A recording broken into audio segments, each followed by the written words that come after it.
คือจะบ่มีที่โอ้พอได้เว้าโอ้ยให้กูเว้าจบกันบ่ค่อยแย่ง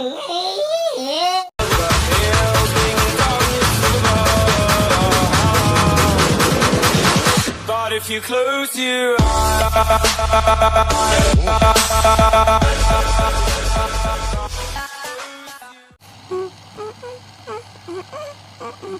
กราบสบายดีพ่อแม่พี่น้องสาวลาวมาพบกับเกมฟรีไฟอีกแบบเดิมตามเคยเอานะวันนี้กราบสบายดีนะพ่อแม่พี่น้องเราพบกับเขาที่แล้วอีกตามเคยเนาะวันนี้กับพวกมีอย่างไรเนาะหนึ่งฟรีไฟตามเคยสูตรเดิมเพิ่มเติมคือใส่ไข่เจียววันนี้กับลงสีเท่านั้นพี่ชอบลงสี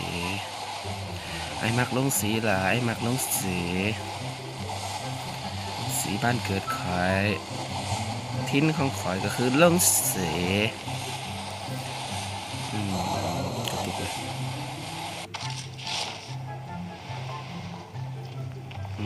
มีใครนำมาบอโอเคมีสองคน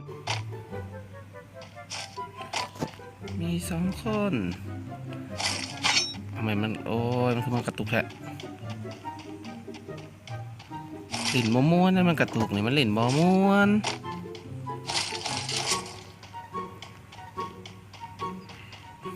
แหมเงาสปาร์ตาอ้ายกระทากคนเลยคิง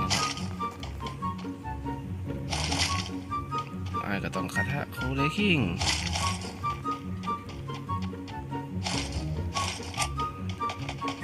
โอเคเรามีแล้วสายให้เสือกแบบที่ต้องเสือก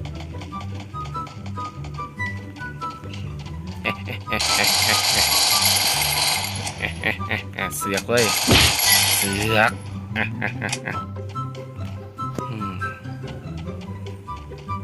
ไปใส่บอลเสือยังเดี๋ยวแป๊บกระตุกใช่ไหม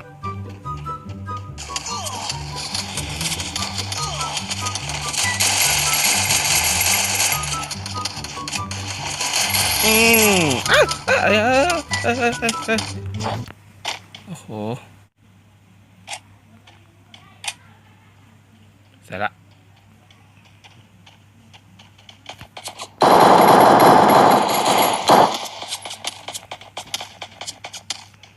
แบบนี่ลูกปืนบอสโอ้ทำไมมันคือมันกระตุกแท้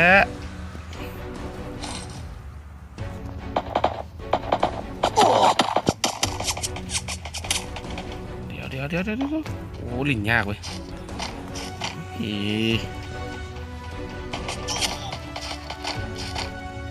มันก็จะเฝ้ายิงกูดู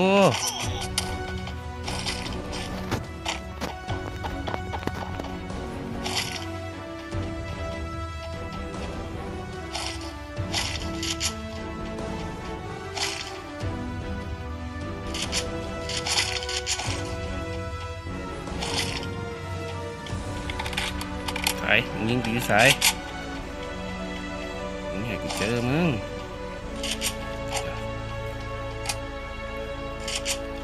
ยิงกูอยู่สาย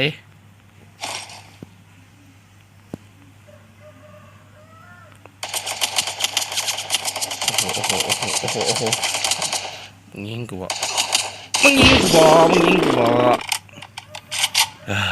เอามากระตุกเนาะเดี๋ยวมันคือกระตุกแท้โอเคแป๊บนึงเด้อโอเคเมื่อกี้นี้โคตรกระตุกเกือบลิ้นบ่ได้เลยต้องไปปรับมันเป็นน้ำมันโปรแกรมอัดหน้าจอเนาะพอปรับความสัตว์เกินเหตุ มันก็เลยแหลกกระตุกแต่ก็ปรับเป็นคงทีละพอเป็นย่างบูได้เลยตามเคยโอเคแป๊บหนึ่งเด้อโอ้ยกระเป๋าก็เต็มใบแท้M79อยากลิ้นจะเบียดลิ้นเสือมันไปเซิร์ฟแล้วเสือโอ้เห็นคนโอ้ยกระเป๋าอยู่3พวกนี้เลยบ่โอ้ยหนาไม้บลิ้น เอ้ยเสียงกะแปลกๆนิดนึงแล้วว่าหากระตื่นตอนนี้เวลาอัดตอนนี้ก็ประมาณ6 โมงเช้าเนาะโอ้ยเก็บไว้กระสุนแต่กระเป๋าเต็มกระเป๋ามันเต็มแล้วเก็บได้ไหมอัศริยะตอนนี้ขาดไปแล้ว3 ตัวถือว่าหน่อยเก็บมันนึงเนี่ยไป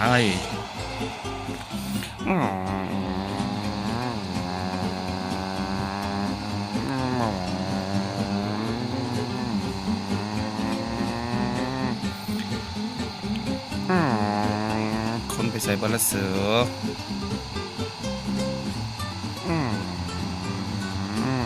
อับก็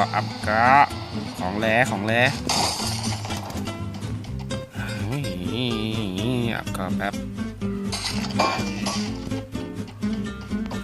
ไปมีอันหนึ่งเจออยู่อับเป็นก้าวขาวกรอบวิวซีมีบอเนาะแล้ววับเมื่อกี้เห็นเห็ดครับขาดไปเห็ดนี่เห็ดไม่สวยได้ด่าเลยเห็ดนี่โอ้เห็ดราคาถูกเห็ดกุเลมุตะโอ้โหกรอบวิว3โอ้โหกูบนน้ำเลยเฮ้ยน้องซีมาเก็บตัวนี้กันแล้วร่างกายต้องการปะทะโอ้เห็ดกินเห็ดแป๊บใจเย็นกินเห็ดก่อน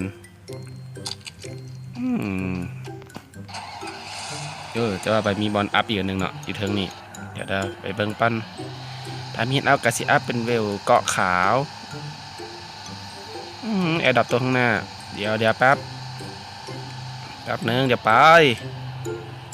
เบิ้งอันอัพก่อนโอ้แน่นมาแล้วมีมึงอยากได้ยินเจ้าเคยหาใครอยากฟังเจ้าเป็นของคนอื่นใจวันนี้นะพีกอีกแล้วก่อนหากอซ่าเด้อกอซ่าเดี๋ยวโอเคกอซ่าเดี๋ยวแป๊บยิงกูเดี๋ยวโอ้โหติดบริติกระทาดิมันยืดละโอ้อ้าวไปซะละโอ้ยกระตุกไปเดี๋ยวแล่นหนีไปซ้ายโอ้ยคนหลายใช่ปะไปซ้ายที่ไปซ้ายบอกแล้วเลือดมันสวยได้หลายกอซ่าจะบอกเลยเป็นปืนที่ค่อยมักที่สุดเลยเพราะมันยิงบดีดยิงซื่อดีดดำหน่อยของเปิดไข่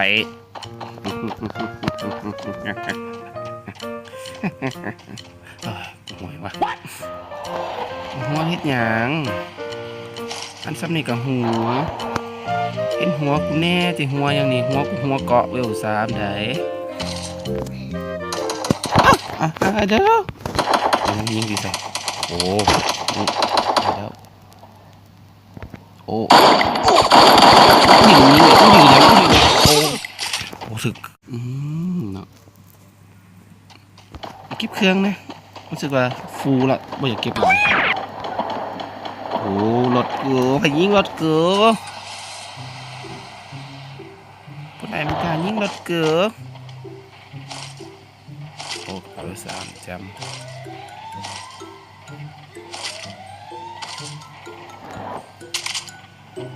บ่มีเลือดให้เลยบอกโอเคมีเลือดนึงไปยังดีไปโอ้รถเทละมันคือจะบ่มีอะไรโอ้ขอแต่ว่าไอ้กูเอาจับกันมาเขาแย่งเ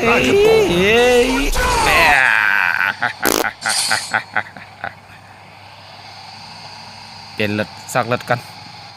เดี๋ยวไปซอกรถก่อนโอเคตอนนี้เหลือสี่คนนะตอนนี้เอาเริ่มค่อยก็เหลือ3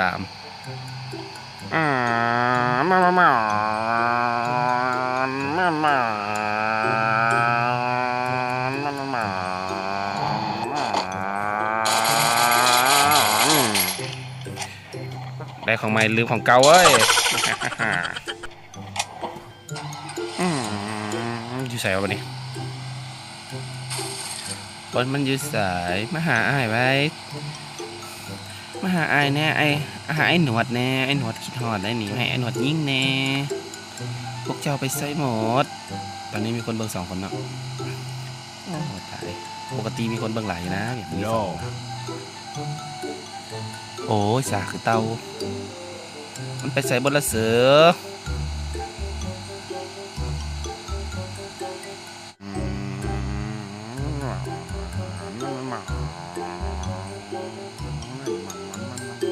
โอเคไปตามเดินโดนพาเจอคนไอ้ดอกตัวข้างหน้าไม่เก็บโอ้เจอแล้วจังซี่มันต้องเสือ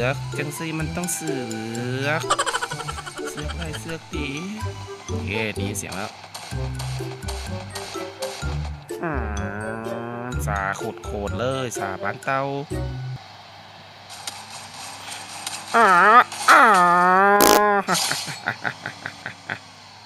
เต่าเรื่องนิสัย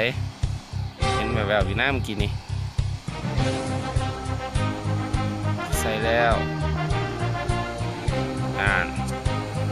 หลบซ้ายดีบซ้ายดีบขวาดีบซ้ายดีบขวาแต่ตัวเดียวเอาตัวเปล่า